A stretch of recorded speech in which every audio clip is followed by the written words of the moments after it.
नमस्कार. समता एज्युकेशन या चॅनलमध्ये तुम्हा सर्वांचं स्वागत आहे. माझे नाव पूनम. मी या टीमची मीडिया हेड. आमची छोटीशी ट्रस्ट आहे ज्याचे नाव आहे Phoenix educational and social welfare trust. Phoenix या शब्दाचा अर्थ आणि याची रचना मी तुम्हा सर्वांना सांगू इच्छिते. फिनिक्स या शब्दाचा निर्माण फोनिक्स या शब्दातून झालेला आहे. फोनिक्स म्हणजे राखेतून उंच आकाशात झेप घेणारा एक काल्पनिक पक्षी आणि फिनिक्स म्हणजे शून्यातून आपले जग निर्माण करणारा गरम रक्ताचा आणि जिवंत हाडामासाचा विद्यार्थी. विद्यार्थ्याचा सर्वांगीण विकास हाच आमचा ध्यास, हेच आमच्या ट्रस्टचे मूळ उद्देश.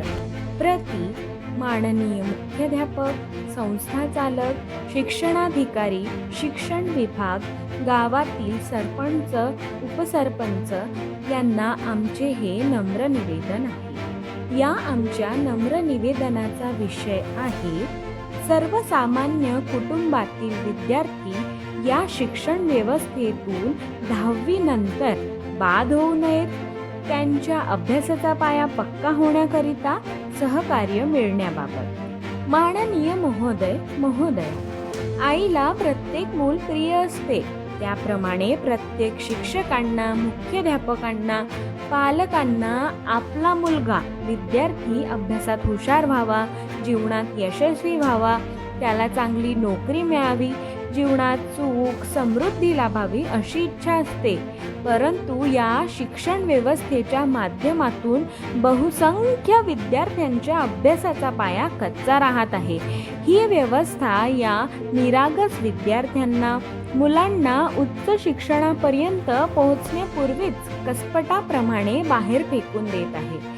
कारण पास होणाऱ्या विद्यार्थ्यांची टक्केवारी वाढलेली आहे, परंतु गुणवत्ता फार घसरलेली आहे. महोदय, प्रत्येक बीजात एक महावृक्ष समावलेला असतो. तद्वत प्रत्येक मुलामध्ये एक हुशार विद्यार्थी आणि मोठा माणूस लपलेला असतो. त्याला बाहेर येण्यासाठी आम्हाला सहकार्याची भूमिका घ्यायची आहे. आपापले प्रश्न, समस्या, वैचारिक मतभेद, अहंकार बाजूला ठेवून पालक, शिक्षक, मुख्याध्यापक, शिक्षणाधिकारी, शिक्षण विभाग आणि सामाजिक संस्थांनी एकत्र येऊन सकारात्मकपणे परस्परांशी समन्वय साधून काम करण्याची आणि या लहान मुलांमधून हुशार विद्यार्थी आणि मोठा माणूस विकसित करण्याची, घडविण्याची नितांत गरज आहे. एक दुसऱ्यांवर टीका टिप्पणी करून बुद्धिविलासात रमण्याऐवजी परस्परांना सहकार्य करणे आणि काम करणे फार फार महत्त्वाचे आहे.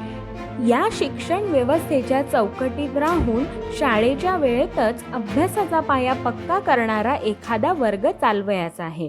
KG ते PG पर्यंतच्या शैक्षणिक जीवनाच्या प्रवासात फॅमिली डॉक्टरप्रमाणे फॅमिली टीचरची संकल्पना रुजवायची आहे, जी त्या विद्यार्थ्यांना गळती होण्यापासून रोखू शकते आणि अभ्यासाचा पाया पक्का करून उच्च शिक्षणापर्यंत घेऊन जाण्यासाठी सहाय्यभूत ठरू शकते.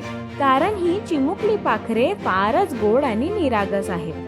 महोदय, आमच्या अभ्यास केंद्रावर 8वी ते 10वी 3 वर्ष संस्कृत भाषा शिकलेले विद्यार्थी येतात. नुकतेच कॉलेजमध्ये त्यांनी पदार्पण केलेले असते आणि विचारतात, सर, आपल्या अभ्यास केंद्रामध्ये संस्कृत शिकणारे विद्यार्थी असतील तर सांगा, मी त्यांना संस्कृत शिकवीन.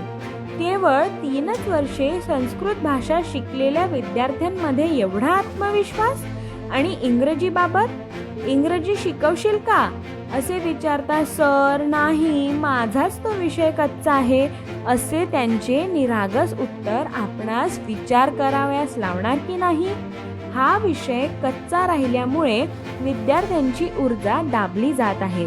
त्यांचा हा विषय पक्का होऊन त्यांची ऊर्जा मोकळी होण्यासाठी, त्यांचा आत्मसन्मान आणि आत्मविश्वास वाढविण्यासाठी एक व्यापक शैक्षणिक चळवळ आम्ही उभी करत आहोत. महोदय, विद्यार्थी संख्येच्या अभावामुळे किंबहुना सेमी इंग्रजी आणि इंग्रजी माध्यमांकडे पालकांचा ओढा वाढल्यामुळे एकापाठोपाठ शेकडो मराठी शाळा बंद पडत असताना मराठी माध्यमांच्या शाळांना वेगवेगळे उपक्रम राबवून विद्यार्थ्याची गुणवत्ता वाढवावी लागेल. मराठी शाळा कशा टिकतील याच्याऐवजी मराठी शाळा इंटरनॅशनल शाळेशी कशा स्पर्धा करतील याचा विचार व्हावयास हवा. आपल्या शाळेतील विद्यार्थी राज्य, राष्ट्रीय आणि आंतरराष्ट्रीय पातळीवर कसा अव्वल येईल यासाठी आपण सर्वांनी मिळून वाटचाल करावयास हवी. आमचे पूर्ण सहकार्य आपणास असेल. महोदय, सर्वसामान्य विद्यार्थी बृहन्मुंबई महानगरपालिका, नगर परिषद, जिल्हा परिषद आणि खाजगी मराठी शाळांमध्ये मराठी माध्यमांमध्ये शिकणारा विद्यार्थी या शोषणाधिष्ठित शिक्षण व्यवस्थेचा बाजारीकरणाचा बळी ठरू नये. उलट पक्षी तो प्रचलित CBSE आणि ICSE बोर्ड असणाऱ्या इंटरनॅशनल स्कूलमध्ये शिकणाऱ्या विद्यार्थ्याच्या खांद्याला खांदा लावून या स्पर्धात्मक जगात टिकून अव्वल येईल या दृष्टिकोनातून त्याला तयार करायचे आहे. विद्यार्थी हा शाळेचा आत्मा आहे, धडधड करणारे हृदय आहे, उद्याचा समाज आहे, उद्याचा भारत आहे. त्यामुळे विद्यार्थ्यांचा सर्वांगीण विकास हाच आमचा ध्यास आहे आणि आमच्या शैक्षणिक चळवळीचा, त्याचा प्रचार आणि प्रसाराचा केंद्रबिंदू आहे. Education is the most powerful weapon which we can use to change world. United we stand and divided we fall.